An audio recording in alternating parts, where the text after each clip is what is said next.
Banyak orang yang ketika dia sudah selesai kuliah, dia bahkan nggak inget sama sekali apa yang dia pelajari waktu kuliah. Sama sekali ya. Sama sekali gitu. Bahkan Apa ya, beberapa kemarin kali gitu ya? iya, beberapa kali gue keliling kampus itu setiap belajar ekonomi, mau itu S1 S2 yang gue ajar, yang gue iniin, balik ke pertanyaan dasar, ekonomi itu apa? Itu gokil sih. Kalian udah sampai di mana? Kita udah di cost accounting, Bang. Oke, cost accounting. Accounting itu apa? Ya itu kayak Mereka nggak have no clue gitu.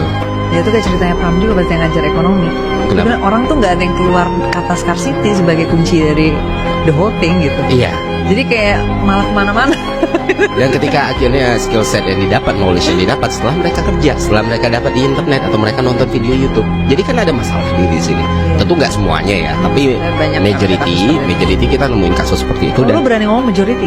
ya, Lu berani pakai kata majority? dan berani debat juga atas itu. Kalau aku berani. Berani. Oke. Ampun Bang.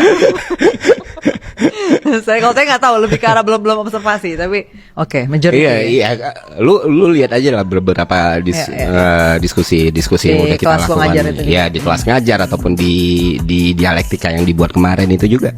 Beberapa hal itu bahkan sangat-sangat fatal gitu kan. Ngomong struktur ekonomi tapi nggak tahu kapital apa gitu. Atau ngomong soal yang terakhir itulah yang paling lucu itu kan, wah, filsafat bisa menjawab sains bla bla bla bla. Oke. 20% dari 10 juta berapa? Gitu. Oh. Ya 2%, 0,02 itu berapa persen dari 10 juta gitu.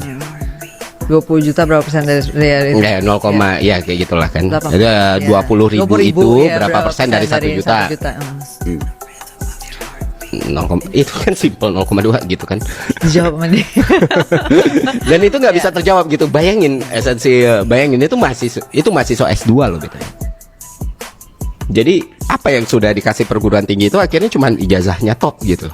Ijazah yang dia bawa untuk cari kerja ke tempat lain. At the end of the day.